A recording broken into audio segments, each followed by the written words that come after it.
University, believe me or not, is a really conservative organization. If the university is fed by the government, there are so many rules, regulations, instructions, the way of doing things, and it's really hard to change them. Indeed, if university is fed by taxpayers' money, we should think twice before to go adventurous or be always ready to prove that everything has been done just strictly in accordance with all the instructions. Universities have been speaking the language of synchronous or face-to-face education for hundreds of years. There have been lectures and there have been practices. There have been schedules. There have been seminars. There have been exams, terms. The load of teacher has been measured by contact or face-to-face teaching hours only. If you fall out of this matrix with your advanced forms of teaching, you definitely create problems for accounting, that means for administration, and therefore, after, believe me, very short time, you create problem for yourself. The funny paradox is actually if you practice asynchronous or highly automated form of teaching, then you have to be paid for not teaching. Because after I have invested a huge amount of efforts in time in crafting videos, making quizzes, arranging cross-reviewing tools, then I should just sit back and enjoy getting from time to time reports from the student activities. So actually not teaching because everything is happening automatically. Transformation to asynchronous mode of teaching definitely requires certain patience and understanding from administration. Don't forget to keep them informed of what you are doing and ideally turn your dean to your side. Synchronous teaching is easy to account. It is just amount of time spent in the class. Most of Skype educational, additional training, and mentoring happens as synchronous teaching and priced euro per hour for one-to-one or small group learning.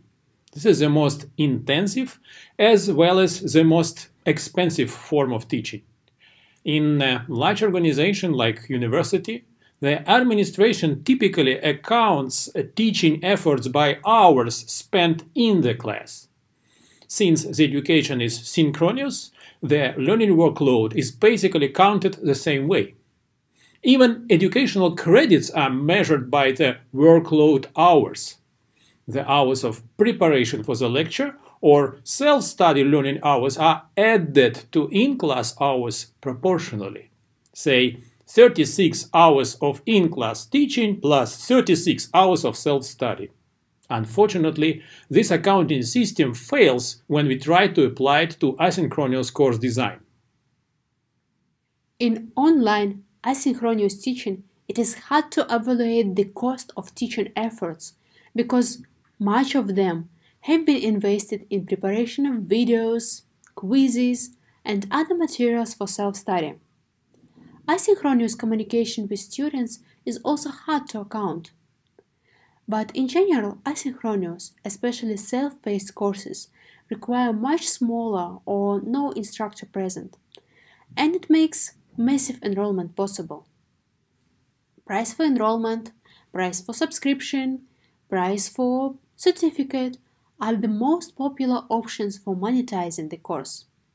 And as we mentioned before, like the payment for the automation engineer who designs robots should depend on the job that he or she done and that this job is good. So the person should be paid for not working because the work is done by the robot or done by the machine. Different approaches are used to evaluate the workload to design asynchronous course. One of the most laborious elements for the production are videos, so the video design rates can be applied. Our experience tells that for the production of 1 minute of quality educational video, we need about 75 minutes of technical work. For example, preparations, sound and light setup, shooting and editing, and so on. Uploading of materials, designing the learning path and scenarios or interactions of learners with the course can be roughly counted as programmers or teaching assistant efforts. The teacher needs to prepare the scripts for the videos, the bank of questions for quizzes and tests, as well as to participate in video shooting.